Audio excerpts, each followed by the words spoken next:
Good morning, everybody. Good morning, Rudy. How Hey, are Rudy. Hey, Rudy. Hi, you? good to see you all. Good to see you. Rudy, you must have heard me thinking about you yesterday. That is so funny that you came this morning. I'm just going to start beaming things at old students and have them just show up, right? That's Oh, you great. guys have been on my thoughts for a while, so So now was there my you time go. to join in. There you go. Well, good to see you. You too.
Lee circles.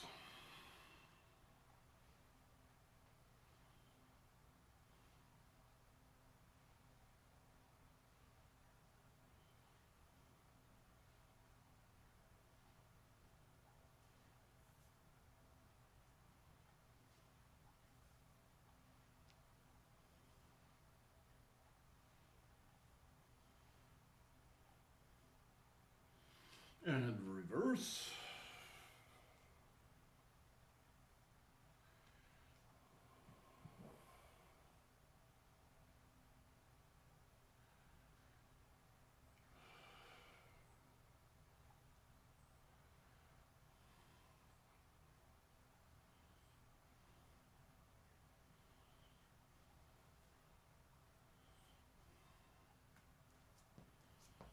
And shoe circles.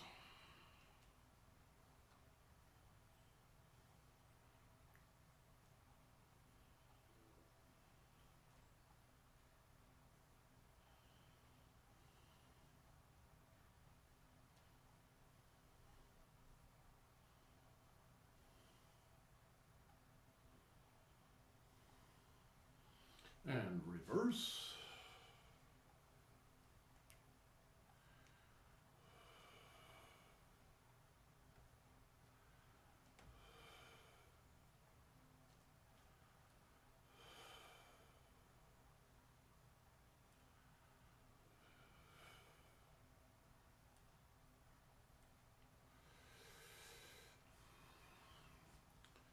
And ping circles.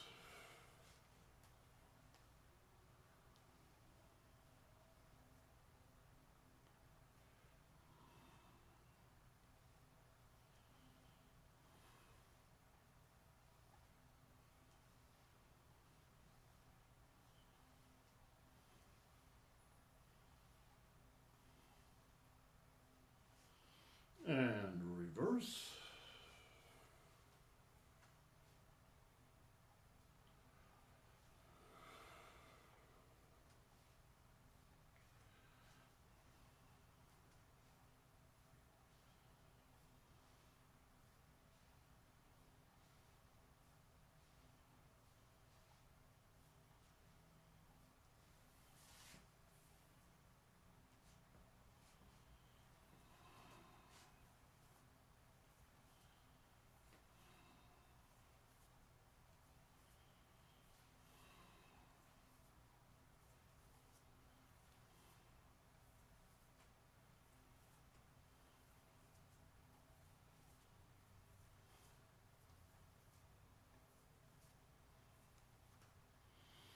And reverse.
And block.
Okay, you can put away your sticks.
Head turns.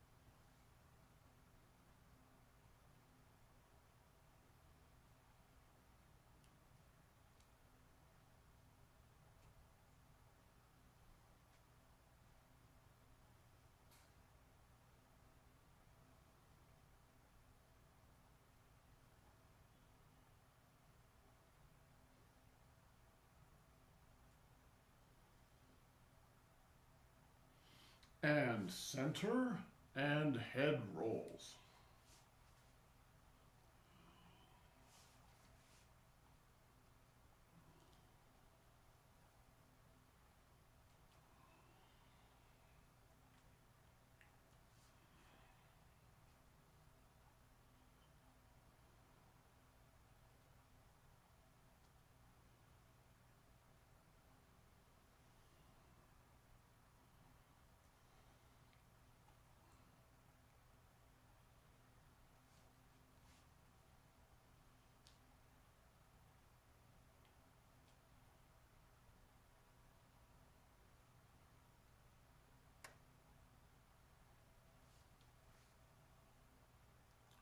And down to center and reverse.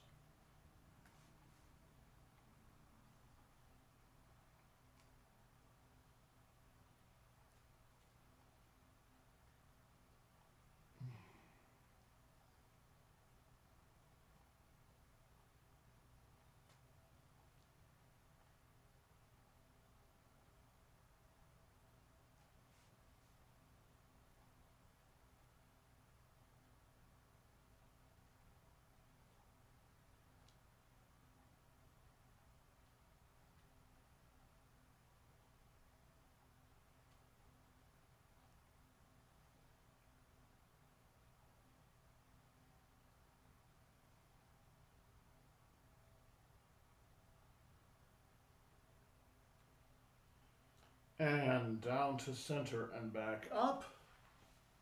Forward spinal wave.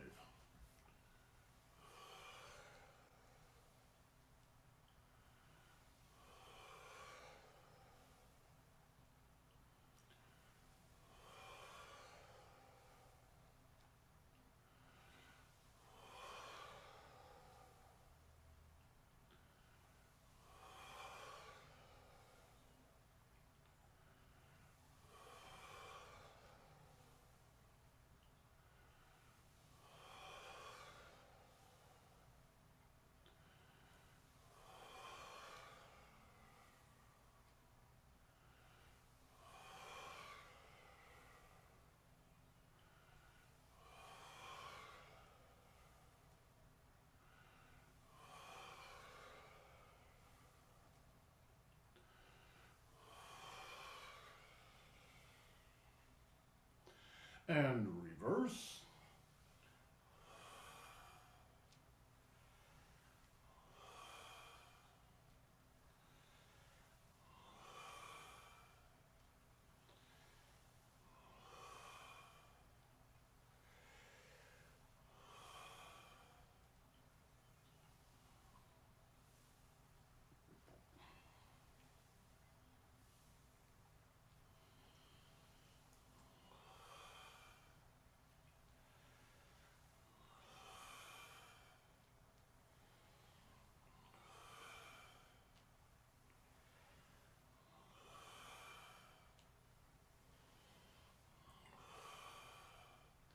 And good.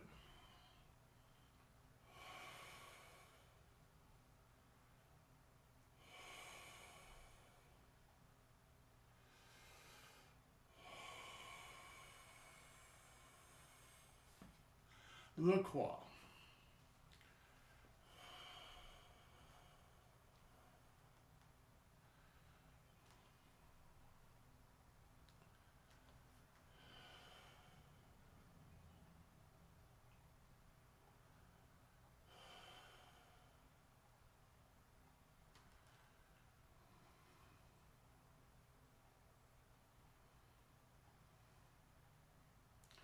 And reverse.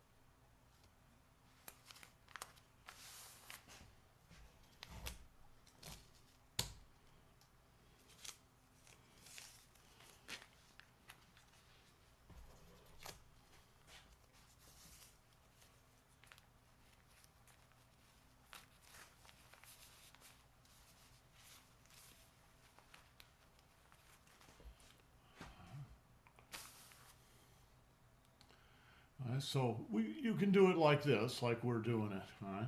Or you can use your hands. And watching Genevieve reminded me of this, right? You can just make circles. So forward circles.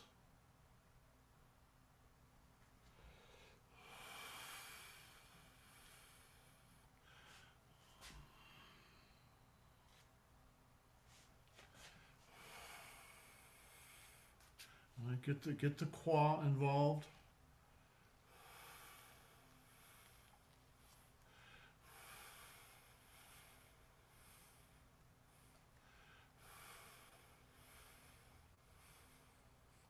Or reverse. Right?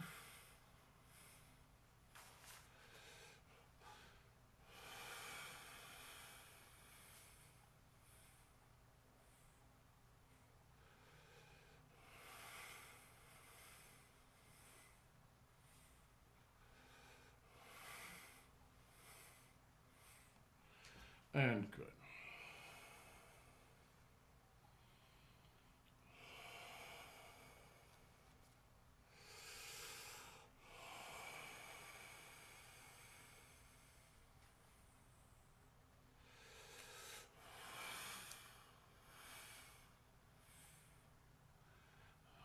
Both sides together. Right? Down to the base of the spine, up the spine to the solar plexus, forward through the body, down the front of the body, underneath to the base of the spine, up the spine again. Back to front.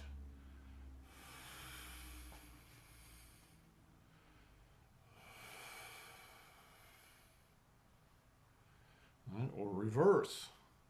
Up the front of the body to the solar plexus, through to the back, down the spine to the base of the spine, under the crotch, and then up the front of the body again.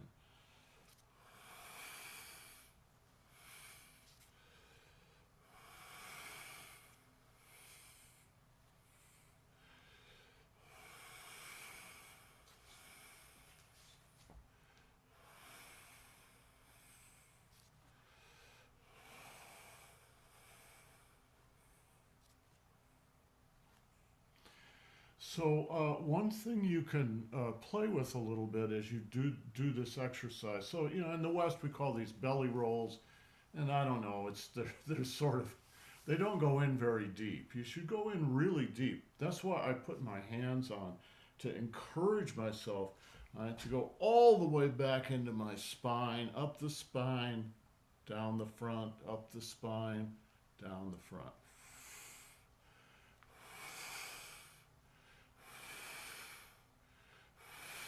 Or reverse.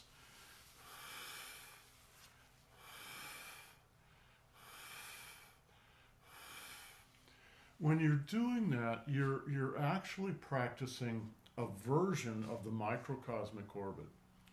Technically, the microcosmic orbit includes the whole trunk, from the base of the spine to the top of the head. And when you do a full, and you do big circles, all right?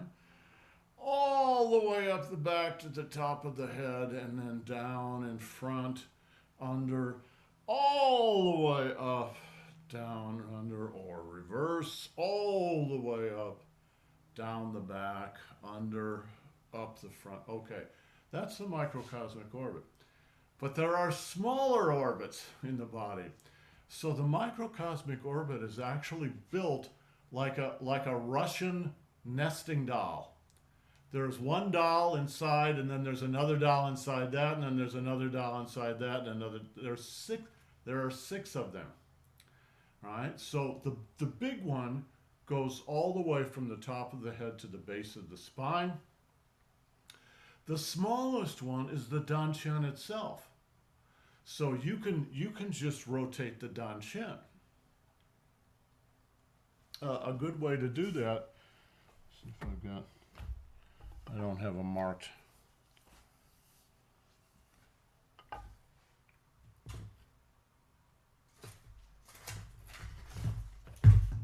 Sorry, my room is a mess because I'm working on Annie's studio.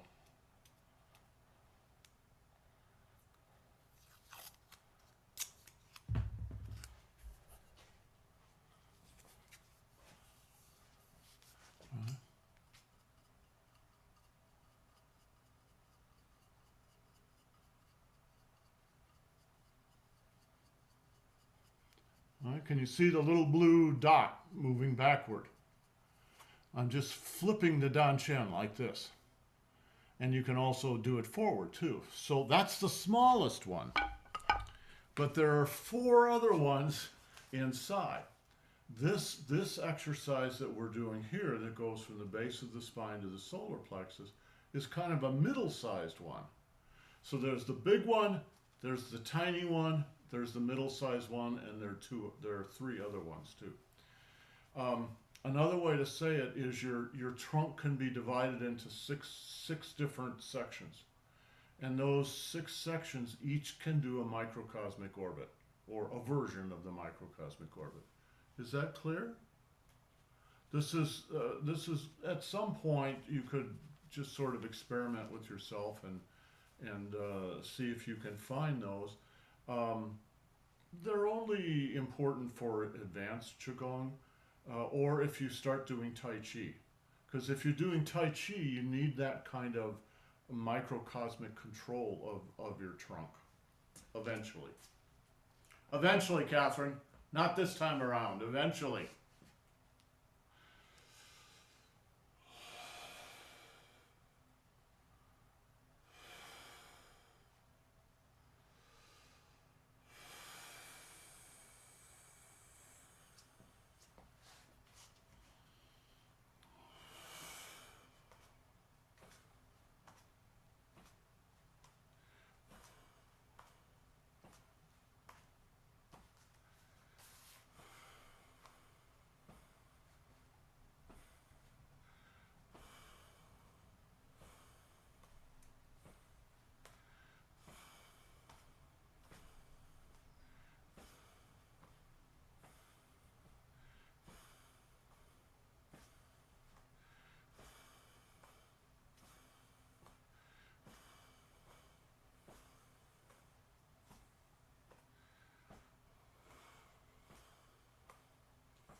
So, all these exercises are multi-purpose. There's lots of things you can do.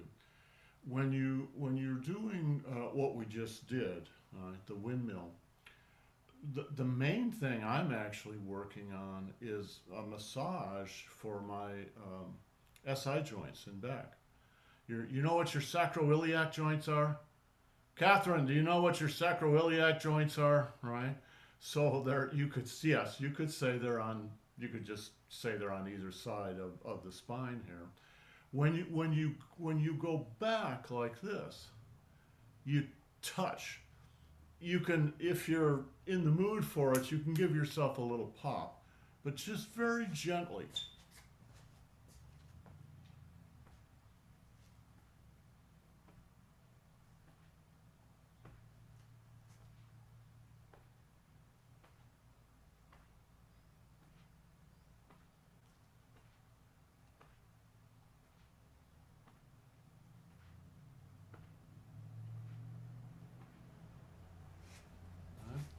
So I'm not using my knuckles to do that. I'm actually using my wrists, right?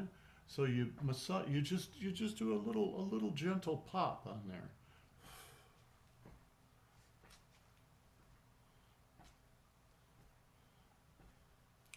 Now I don't know about you guys, but when I do that, it really relaxes those joints, and it relaxes my whole lower back and all the way down my legs into the ground.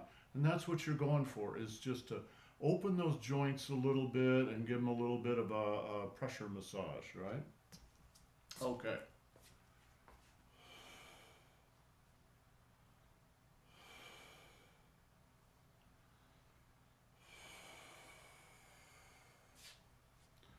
Shoulders.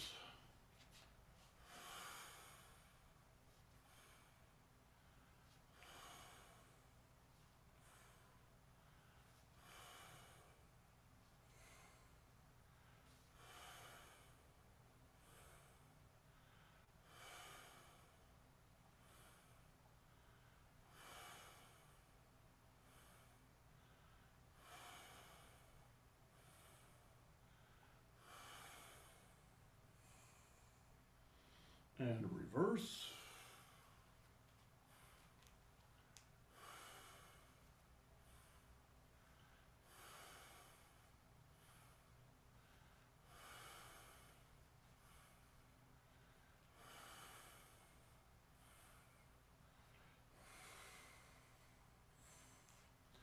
So one of the things that you want to work toward practicing in silk reeling, and actually in any Qigong exercise, is relaxation, letting go of stress.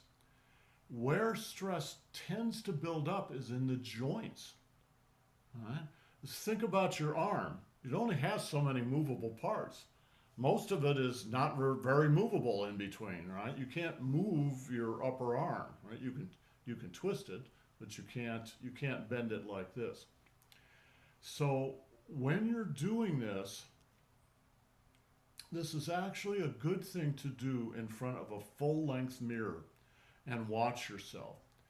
When you're doing shoulder exercises, your mental focus should be on your shoulder, not your elbow or your wrist. You want your elbow and wrist to be passive so that the chi can just flow through. Anytime you have stress in a joint, it's going to stop the flow of chi to a degree. Maybe a big degree, maybe a little degree. But there's a difference between not having any control over that and being aware of it and having a degree of control over it. So when I do shoulder exercises, my elbow and wrist stay very passive. And that allows the chi to flow all the way down to the tips of my fingers and even drop off. And this is a good hint for how you empty your, in this case, elbow and wrist. If you find yourself doing this, that means part of your mind is in your elbow. It's a habit. It's a deep habit of movement. Oh. The problem with it is now there's stress. Anytime you do that, there's some stress in there. It's going to stop the flow of qi to a degree. That's not necessarily bad, but in a Qigong exercise, it kind of is, because what you're really trying to do is promote the flow. So instead, you want that joint just to be totally relaxed. All right, how do you totally relax that joint when you've got a habit of flexing the joint? Think about the flow of qi in the arm. Don't think too much about trying to stop that, right? Just think about the flow of qi. Just feel the flow in there.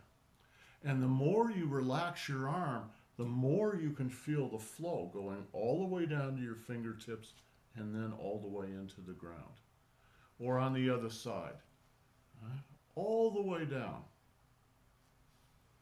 When you focus on that flow, it tends to relax the joints. When you focus on something else, you tend to drop back into your old habits.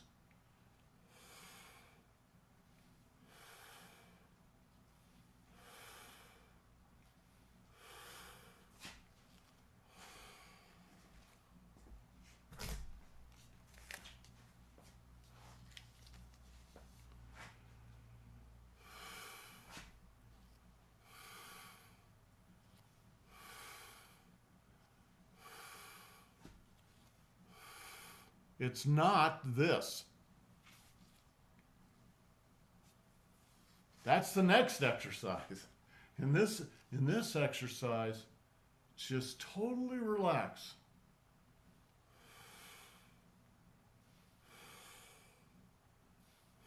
All right, or forward.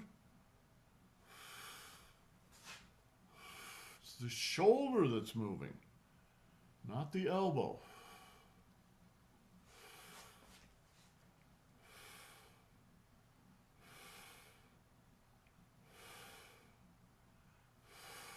Good.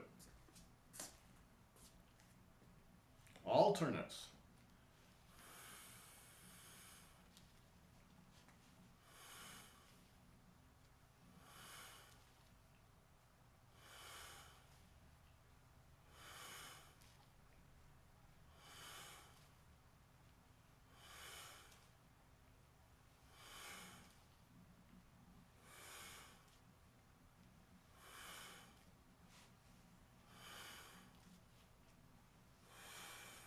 And reverse.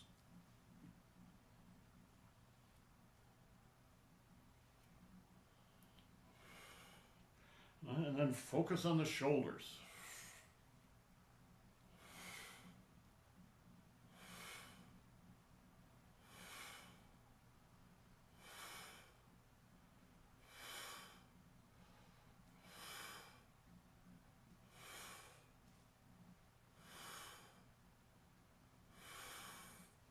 And double.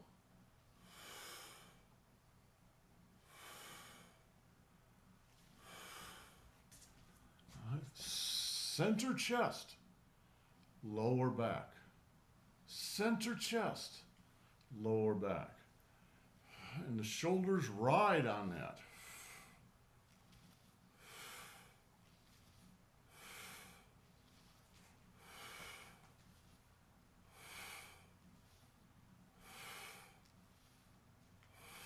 And reverse. Center chest, lower back.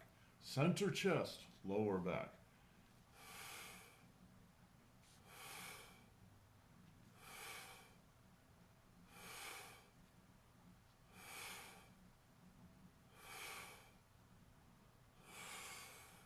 Okay, good.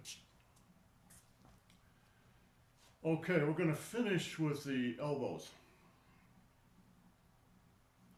And this is in honor of the next move we're going to do in Tai Chi later this morning, which is called elbow to heart. I'll demonstrate. I'm going to demonstrate the end of the previous move, which is called punch the ground. And then we're going to do elbow to heart, which is the shortest move in any Tai Chi form. All right, here's punch the ground. Here's elbow to heart.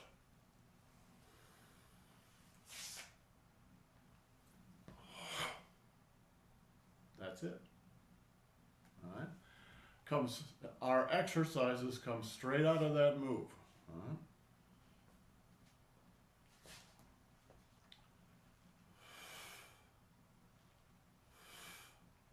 Shift your weight. All right. What kind of circle is your Dan Chen making? All right. And then the arm just rides on that.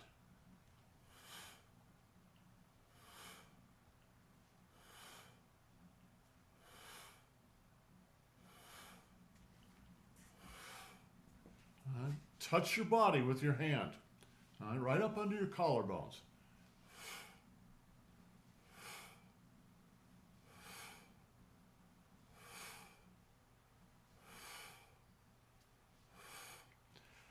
Every move in Qigong and Tai Chi can be used either for offense, right, or for defense. Right? That the defense is why you need to touch your arm here. I would need Kevin up here to demonstrate this, but suppose Kevin was pushing on my chest. Right? Kevin's pushing on my chest. You want to block that. The natural way people think to block that is to touch the other guy. So the other guy's hand is coming in like this. The idea is I'm going to connect with his arm and push his arm away. Right? The only problem with that is you're giving the other guy energy. If he's very well trained, he will know how to steal the energy that you're giving him and reroute it back into you. That's what Tai Chi is. Right? A lot of other Chinese martial arts too. So instead of pushing the energy to block into him, what do you do? Rudy, what do you do? Divert. Yes, No. any block is a diversion, but what's the mechanism? What's the means to that end? If you're not going to push it into him, then where are you going to push it? Into yourself. Yes, exactly. This is really counterintuitive, and when you first try to do it, I guarantee you will end up pushing it into the other guy. It takes about trying it about a dozen times before suddenly it switches and you actually push it into you. So what I mean is exactly what Catherine is doing. You do this. The guy's pushing on you. You push it into yourself. And he just rolls off like you're made of Teflon. And it's sort of unbelievable, but if you do it with somebody and you can actually do it, you'll see, and it's like it's the easiest thing in the world. So I'll give you a hint. And then you can try this at home. Try this at home with your friends. Right? When you block into somebody else, for the most part, you're using what's called the outer Lao Gong, right here. And you're pushing the energy out from that outer Lao Gong. If you try to do that, right, while you're doing this other kind of blocking, it won't work because you're using the wrong acupuncture point. Instead, you've got to use the inner Lao Gong in the center of the palm. And the flow of qi goes from the inner Lao Gong into your body. So you can do this with an open hand, like this, or you can do it with a fist, like this. But it's going into you. It's not going, it's sort of in a certain way, you're hardly paying any attention to the other guy. All right? Kevin, we've done that before. What's it like? Describe what it's like. Kind of like you're sliding off of you. Yeah. It's like you've got a coat of Teflon on. All right? So the guy's pushing, you'd pay no attention to him. Just do this and he'll slide off. There's so many things in Tai Chi and in Qigong that are counterintuitive, but once you start catching on to them, they all start hanging together a little bit. All right, let's do a couple of these.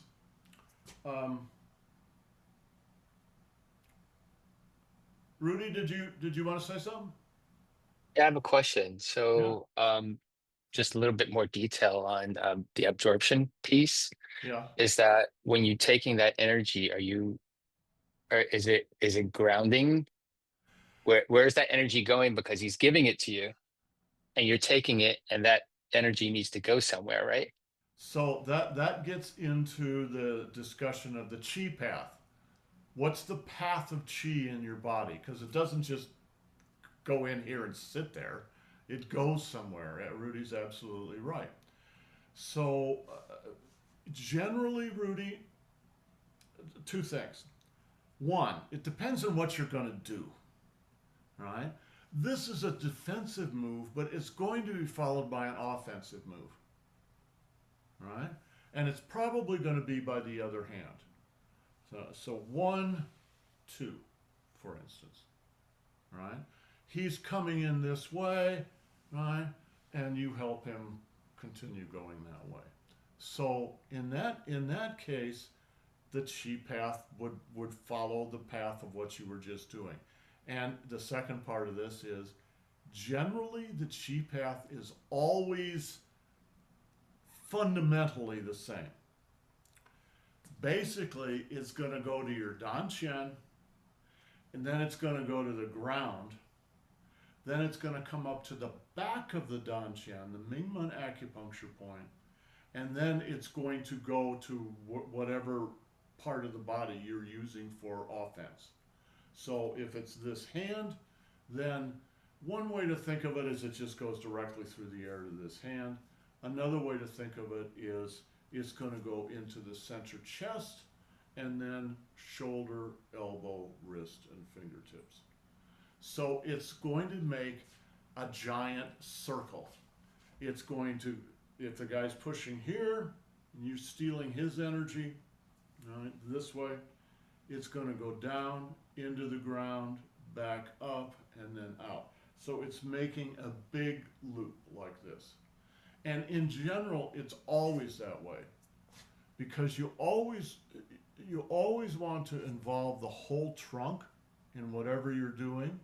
Power doesn't come from the hands. It comes from the trunk. And especially it comes from the ground. So you always want to recruit the ground, right? So watch this elbow strike, right? The elbow strike looks like this. The defensive part of it is this. The offensive part of it is this, right? Punch the ground, backhand, block, grab, pull across, come into his ribs, right? Watch, if you can, watch the path of the chi, right?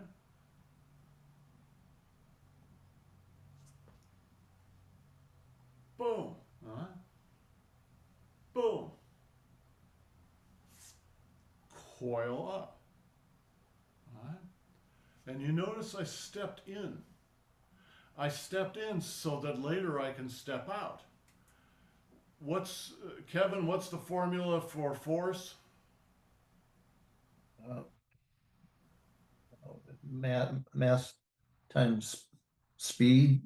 Mass times acceleration, right? So I've got my own mass here. How do I get some acceleration? Well, part of it is just my arm, but it would be better if I was accelerating the whole mass of my body in that direction, right?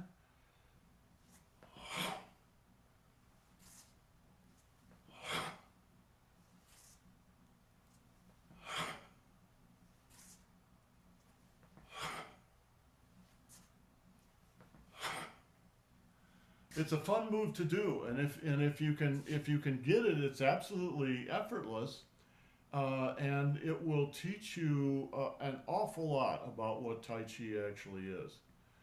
Catherine, let me see you do it. Punch the ground, backhand, step in, coil up, boom. It's from that foot to your elbow, from this foot to your elbow.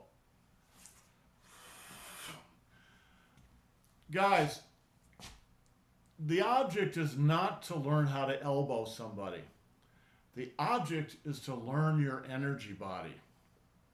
All right?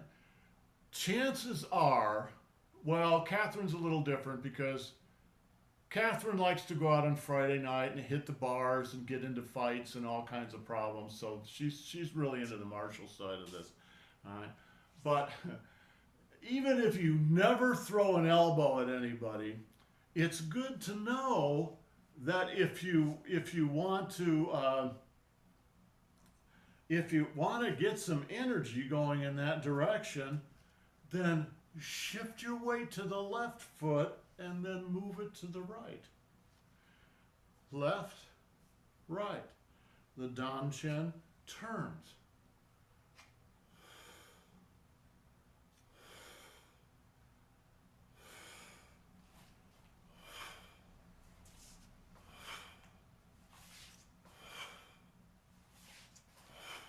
Etc., etc.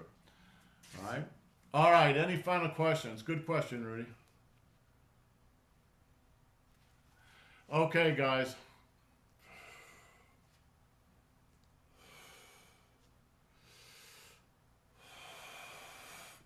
So we're actually going to be working on that move in the Tai Chi class. Give me 15 minutes to get a little breakfast here. So at 10:15. And Rudy, you're welcome to come to that class too. But in any case, it was great to see you. All right. Good to see everybody else. All right. We'll see you all in 15 minutes. Ciao.